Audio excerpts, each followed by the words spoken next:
Joe the Shirt is once again off the cuff. Welcome back, everybody. I am here once again to attempt to entertain all of y'all. Welcome back once again, Joe the Shirt's off the cuff. I know it's been a few days since I've talked to you guys, but the weekend, things happen. It's okay. Still dealing with personal business, as it were. And now dealing with today, the weekend in general, and just how things work out despite our best intentions. Today is Memorial Day. It is a day, as I said earlier in the morning today, where we all honor our military, our fallen, our soldiers, our heroes, the people that make sure that we continue with our way of life. It is a bit of an oxymoron, actually, when you think about it. We honor those that deny our way of life so that we may enjoy it. It's a weird place to be. I guarantee you that one. It's not someplace that any one of us likes to think about. I mean, the vast majority of us do not think about our military, our soldiers, our Navy, our Army, our Marines, our Air Force, our National Guard. We don't think about them at all. Really, most of the time, we don't. And in a lot of ways, that is just them doing their jobs. They ensure that we get to live our lives as Americans, as people that don't think about others.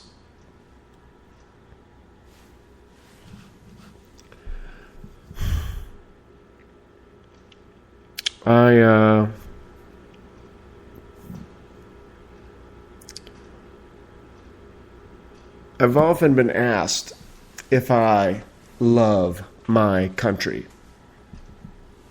And really, for the first time today, I really thought about that question. Do I love my country? And I came to the conclusion that yes, I do.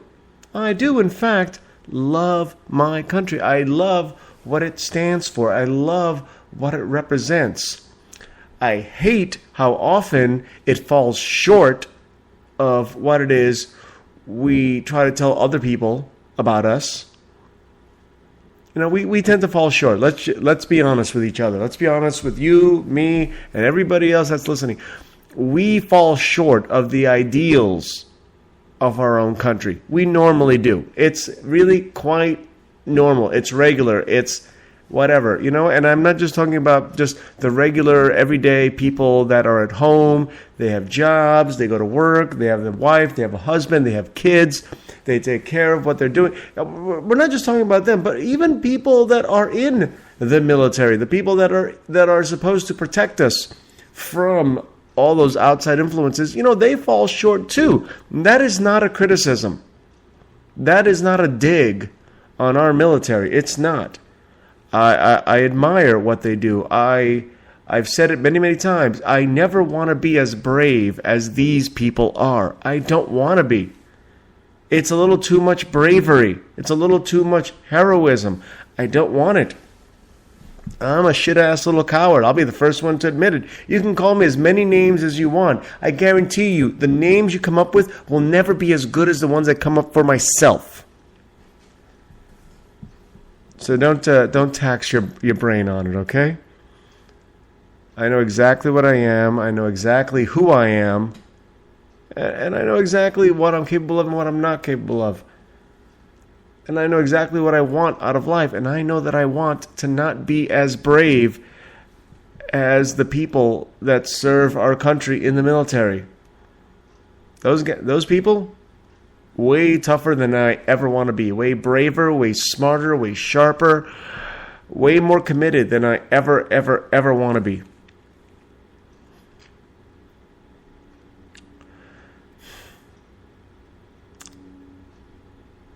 it's not an easy place for us as Americans to be, because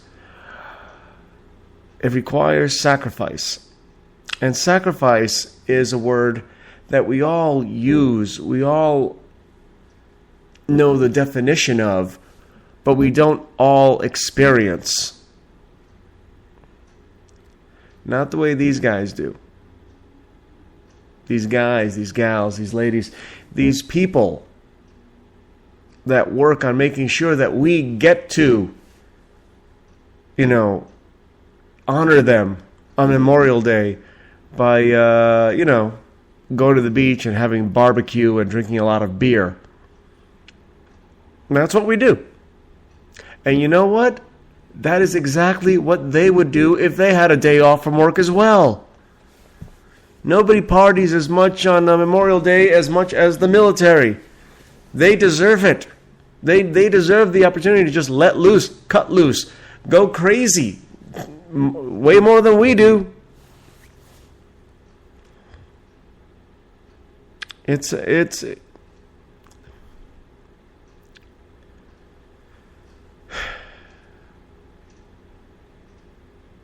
this point in my life, I can tell you that I do not know anybody personally that has served in the military and has made the ultimate sacrifice for our country, for our way of life. I don't know anybody personally. I know people that have served in the military. I know people that have retired from the military, and they've done a great, great deal. But I don't know anybody personally that made, like I said, the ultimate sacrifice, the last sacrifice. I don't know people like that. I've heard of them. I've talked about them, but I don't actually know them. And while I sit here in my very, very comfortable home in West Hollywood, in Los Angeles, in California, it is a balmy 72 degrees out here today. I'm drinking Corona Light with lime. I've got tequila over there. My girlfriend and I were making hamburgers today. Guacamole, corn on the cob, which she's going to spice up with, it's a very nice day off. That's what it is for me, basically. That's what it is for most of you, basically. That tends to be the way that we honor our fallen. We drink a lot and have barbecue. Memorial Day, Veterans Day, 4th of July. 4th of July, among the bloodiest commemorations around. Let's face facts. We're talking about us rebelling against the British. Lots of deaths on both sides. That was a civil war, by the by. Brother versus brother, father versus son. It happened. And then there was the Civil War. North versus South. Brother versus brother. It happened. Citizens against each other, killing each other. But we don't have a holiday for the Civil War, do we? Not one that I remember. But, that's where we are. We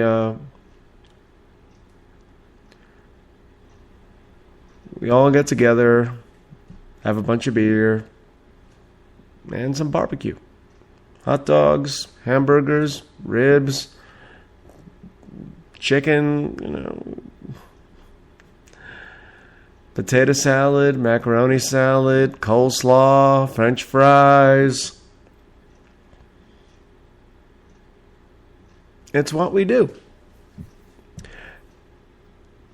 And at no point do I feel that the fact that we do it that way is a disservice to our veterans, to the ones that we honor. Because like I said before, given the opportunity, these guys would gladly drink a lot of beer and eat barbecue and burgers and fries and chicken. They'd all have a good time. We'd have a good time with them.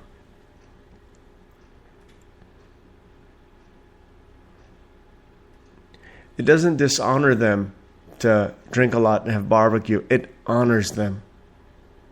They're doing exactly what we asked them to. They provided the ability for us to do exactly how ridiculous it is we honor them for.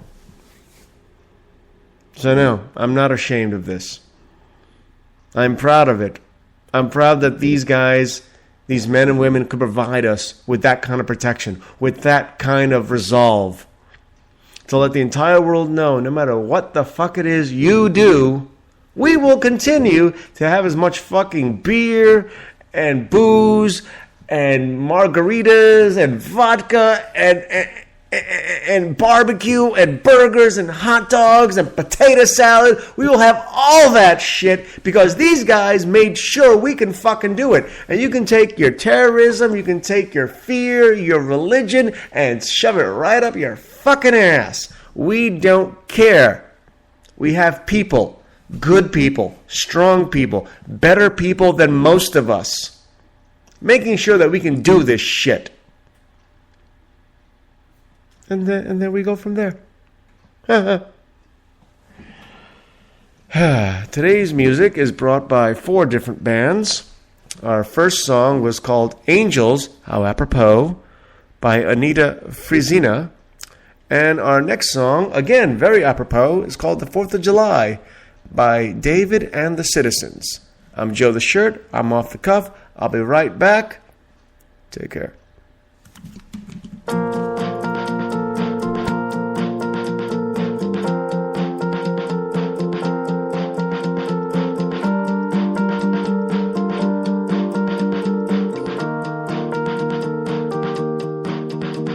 Summertime, it's ringing in my ear, reminding me that you're not here. I'm sleeping alone, 'cause the train's too much for me. The letters you wrote have got everything I need, and I've been waiting for tonight.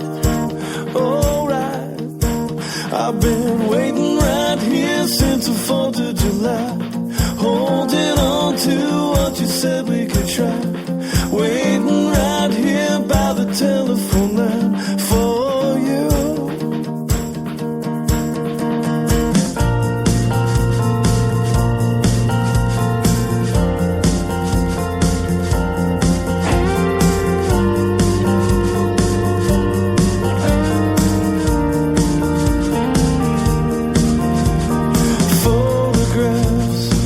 They make me wanna be near you.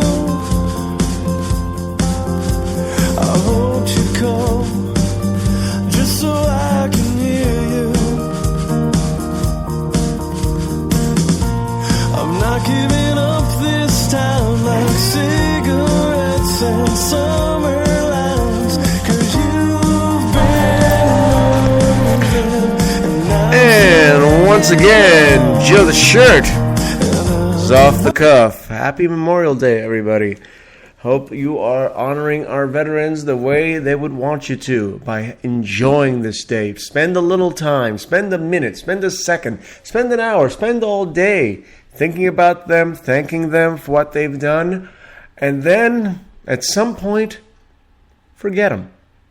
Enjoy what it is they provide for you. Enjoy the freedom, the wonderfulness it is about being where we are, how we are, and knowing that so many other countries suck dick compared to us. All right? Enjoy that fucking moment. Enjoy that fucking time. Now, before I get into any more heavier news, you know what it's time for? It's time for celebrity birthdays. We haven't done that in a while here. I didn't do it at all last week. I'm sorry if I missed your birthday. But you know what? Let's go through today's birthdays. Now, if if today is your birthday, you share this birthday with the one and only Christopher Lee, who is 91 years old. Christopher Lee, you're wondering, how the hell do I know who Christopher Lee is? Well, Christopher Lee played Count Dooku in the later Star Wars movies. He also played a general in another Star Wars movie. He also played Count Dracula in a couple of older movies. I mean, the guy has been all over the place. Christopher Lee, 91 years old. Todd Bridges from Different Strokes is 48. Lou Gossett Jr. is 77. Jamie Oliver is 38. You may know him as the really bitchy crybaby chef. Jack McBrayer is 40. Kenneth, that is Kenneth from 40 Rock, the page on that show. He's actually 40 years old, believe it or not. He looks like he's like 25. Perry Gilpin played Roz on Frasier, is 53. Adam Carolla is 49. Eddie McClintock is 46. You maybe remember him from Warehouse 39. Richard Schiff is 58. You may remember him from The West Wing. And Joseph Fiennes, actor, is 43 years old. Also commemorating today's birthdays, Lisa Left Eye Lopez from TLC. Vincent Price, all right? And if that's not cool enough for your birthday, how about Wild Bill Hickok, motherfucker? Sam Snead, the all-time winningest golfer in tournaments, only leading Tiger Woods by 4 tournaments right now. Tiger's going to get him. I'm telling you right now, all right? And that is it. Those are all your celebrity birthdays. Now, the title of today's show is Money Talks, Bullshit Walks. In that vein, let me talk a little bit about all of the friends of the show here on Joe the Shirt's Off the Cuff. First and foremost, of course, my little sister Jessica of Jessica Diaper Cakes by Jessica. Doesn't sound as nasty as it sounds. It really isn't. Jessica puts together diaper cakes. What this is a centerpiece, 1, 2, 3, 4 tiers tall of fresh, unused diapers,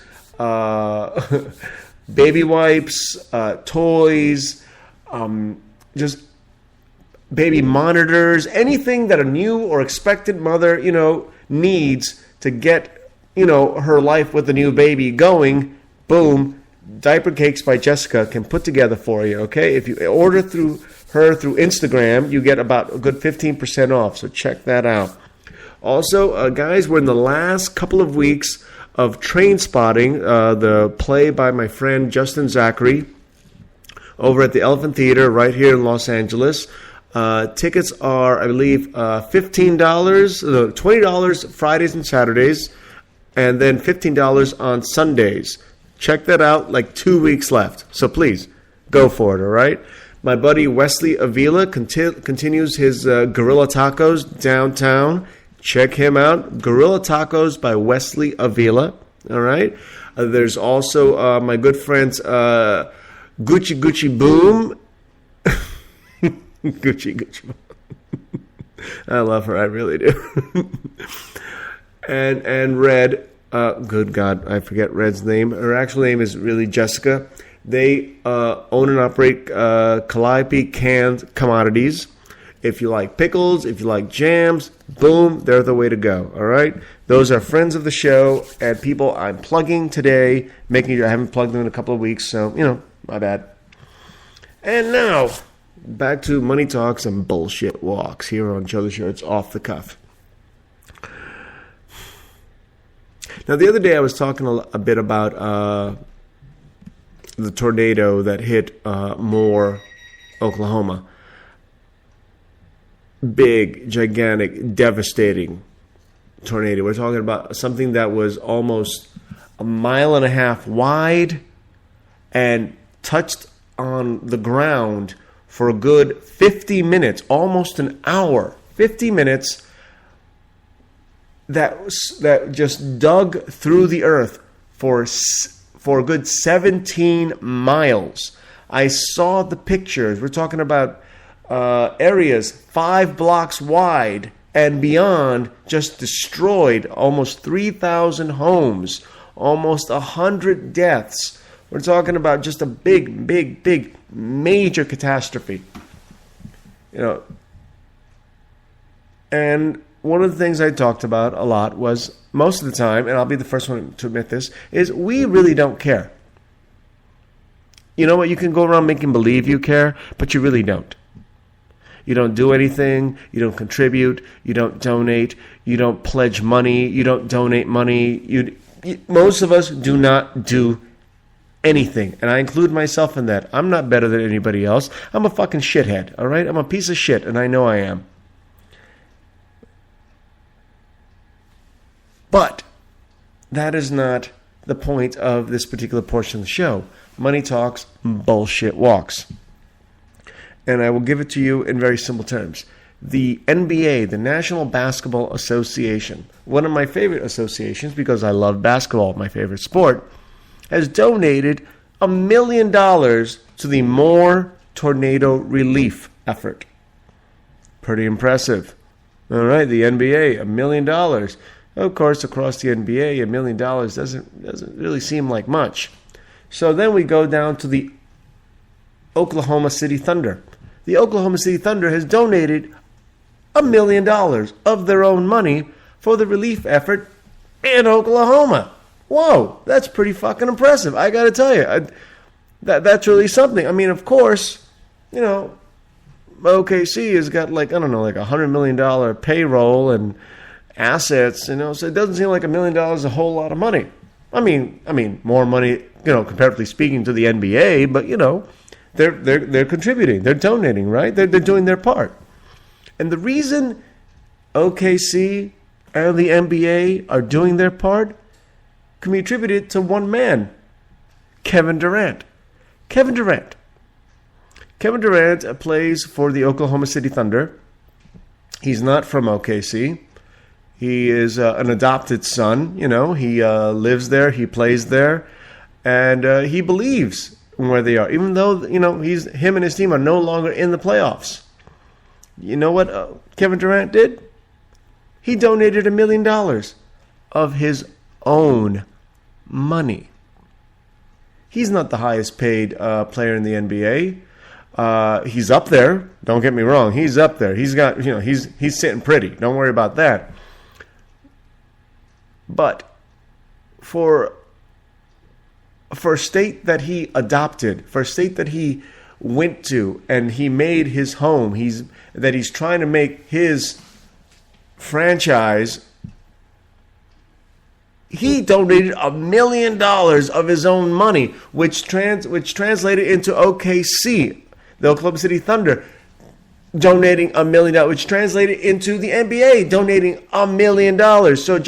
So $3 million just from people associated with the NBA. That's what you call put up or shut up. That's what you call money talks, bullshit walks. Kevin Durant, NBA, and OKC, they brought it, okay? And in that vein, I can also give mad props to Carrie Underwood, who is an Oklahoma native. You know what? She came up with $1 million of her own fucking money as well. Put it up there, okay? David Spade. I'm not sure whether or not he's actually from Oklahoma, but I do know that he donated $200,000 of his own money, boom, to Oklahoma tornado relief efforts. So, booyah, there it is. This is what I'm talking about, okay? Money talks, bullshit walks. I'm full of bullshit. I have nothing to contribute. I have nothing to offer. I'm among the great unwashed, just like the rest of you, okay? But these guys did their thing. And you know what?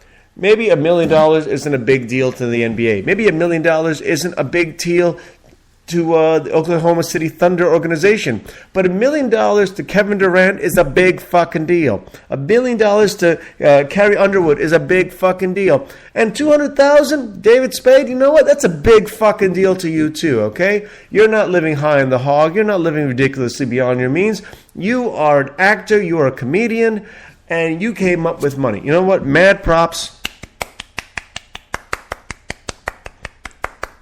Good for you guys, all right?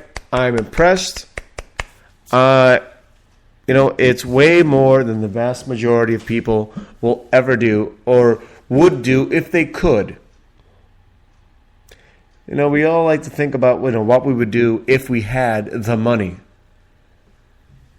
And then there are those, many of those, lots of those. The number of millionaires and billionaires in this world keep going up and up and up and up. We're not losing millionaires and billionaires. That's not happening. We're actually getting more and more every day. And the number of people that actually contribute, to actually help when it's needed, I think they deserve a little recognition for that. It's not always easy to figure it out. All right. So we have been talking a lot about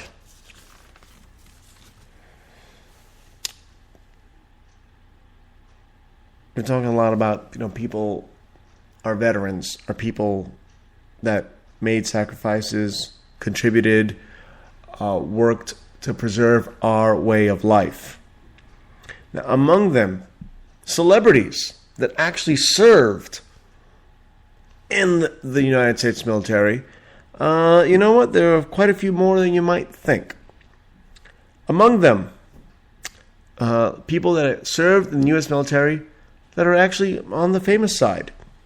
James Stewart, Clark Gable, Tyrone Power, Gene Autry, Eddie Albert, Douglas Fairbanks Jr., Henry Fonda, Glenn Ford, William Holden, Burgess Meredith, that's right, the Penguin, Robert Montgomery, Ronald Reagan, Mickey Rooney, Robert Stack, Elvis Aaron Presley, Muhammad Ali. You know what?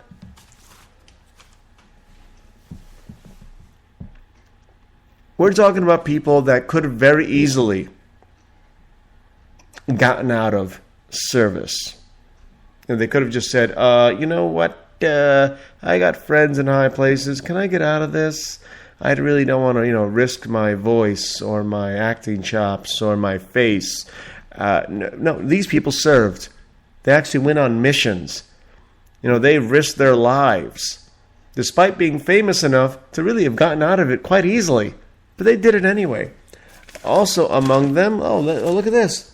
Carol Landis, Martha Ray, and Marlene Dietrich also served. Helped sell bonds. Served in the military. Helped our guys get better when they needed it.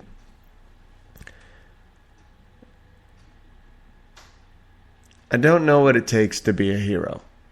I don't want to know. But I do know heroes when I see them, when I hear about them, when I come into contact with them. There's just something about them. That bizarre, quiet, cool, the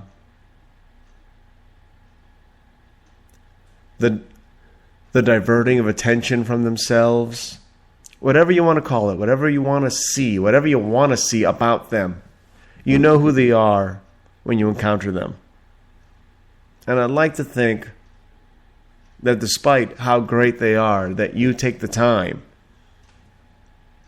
gather up a little bravery of your own, and just look at them, shake their hands, thank them, appreciate them. Because it's more than obvious that, you don't want to do it. I don't want to do it. But to those that do it, thank you. I don't think that's too much to ask for, actually. And on that note, I'm going to take my last break of the day. Today, the next song is by Baby Bird, and this is their song, Dive. I'm Joe the Shirt. I'm off the cuff, and I'll be right back. The days are passing by. Just waiting for the time to fly. Now a moment full of life. My bad, wrong song. At least I think it is. Yeah, I'm trying. I'll be right back.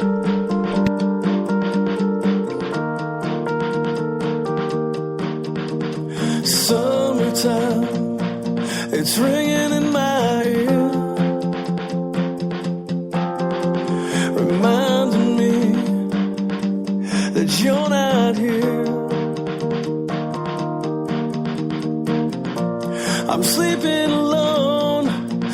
the train's too much for me.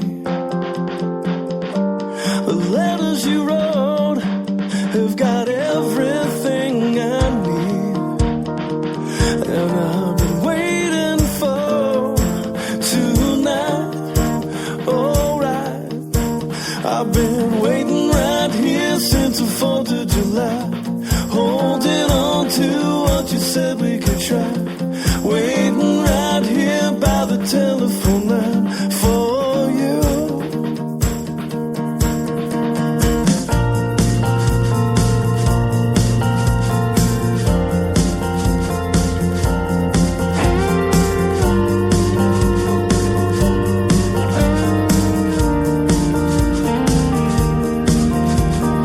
Photographs, they make me wanna be near you.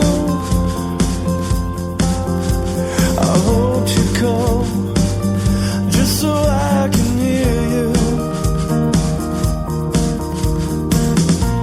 I'm not giving up this time like cigarettes and summer lines, 'cause you've been moving and I'm still hanging on, and I've been waiting for tonight.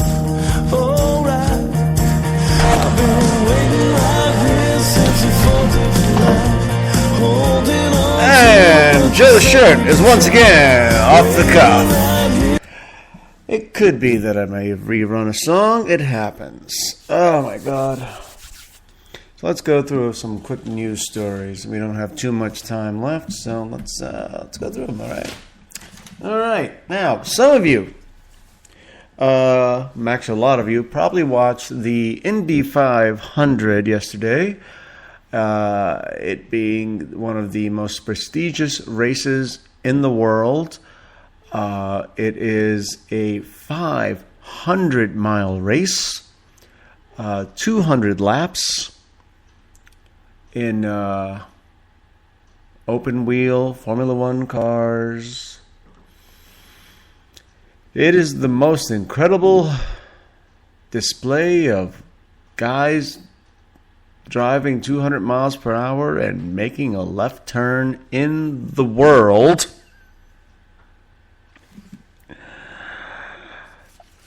Okay, believe me when I tell you, I know there's a great deal of skill, athletic ability, persistence. There's just so much involved in being an IndyCar racer and winning the Indy 500 in particular. And all of you in Indiana and Arkansas and Missouri and Alabama, go fuck yourselves. It's boring, all right? It's just fucking boring. It is so fucking boring to me. Oh my god. It just is.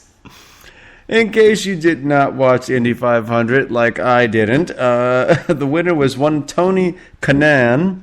This was, I believe, his 12th Indy 500 race. He finally won.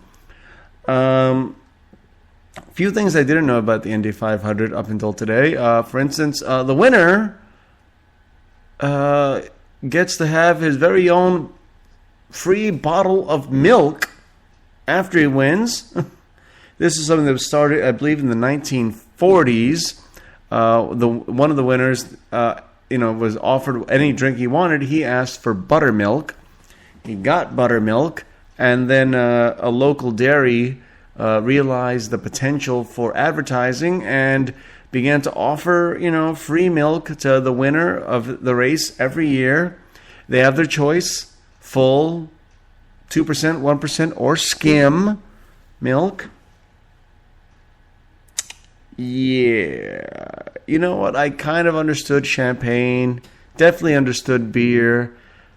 I sort of kind of got, Gatorade being dumped on the coach. But milk? Now, one of the weirdest things about the Indy 500 is, of course, the trophy.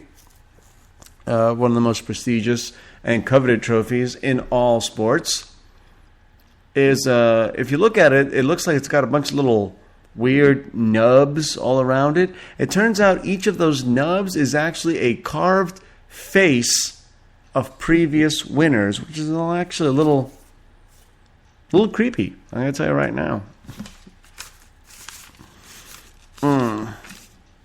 Now, for those of you also, again, in the Midwest, Arkansas, Alabama, I know that's South and East and West, whatever. I don't give a shit. I don't care where you come from. You may have noticed that the price of beer is going up. And not just, on your premium brands. We're talking about cheap beer. We're talking about like Pabst Blue Ribbon. The price of Pabst Blue Ribbon is actually going up. And a number of you might be thinking, why the fuck is the world's cheapest beer going up in price? At least the world's cheapest beer here in our country. Well, you can blame those hipster douchebags here in Hollywood and in New York and in Miami for that. Apparently, it's been a big trend in the last 2 years where hipster douchebags, those exact same people that normal people that drink Pabst Blue Ribbon would just kick the shit out of, they've gotten into it. Hipster douchebags are now walking into bars and asking for Pabst Blue Ribbon. So much, in fact, that the demand has exceeded the supply, meaning that there will now be higher prices for your cheap-ass beer. The average Pabst Blue Ribbon now selling for 9 cents more than it was a year ago at this time. So, yeah. That's right up there when the same hipster douchebags were wearing trucker hats without ever driving a stick shift in their lives. Yeah. Oh, my God. Now, if you happen to be going to jail, do yourself a favor and don't go to jail in Los Angeles. Why? Because 1 in 20 inmates held in Los Angeles jails is victimized sexually by another inmate while in custody. 1 in 20. You may think to yourself, well, those are not bad odds. Actually, they're horrible odds when you consider that the national average is 1 in 60. We're talking about 3 times more likely to get your ass raped while in a Los Angeles jail than in any other jail in the country. So do yourself a favor. Don't go to jail in Los Angeles.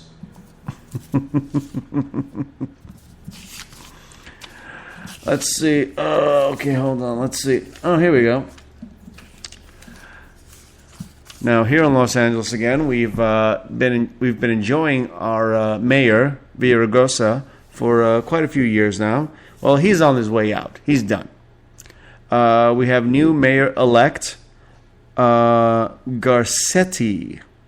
Yes, Eric Garcetti is the new mayor of Los Angeles, and he was recently asked, is whether or not marijuana is important, to his to his tenure as mayor. Is it a big deal to him? To which he said, in the future, if Californians want it for casual use, for me, it's not a problem. Now, he already supports marijuana for medicinal reasons, but if the state of California, the city of Los Angeles decide that, fuck it, let's just let people smoke pot if they want to, he's up for it. He's good for it. I'm like, well, great, right on. It's about time.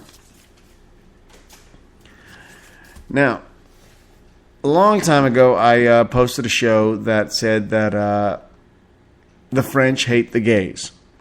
And then a couple of months after that, France legalized gay marriage. So maybe they don't hate the gays.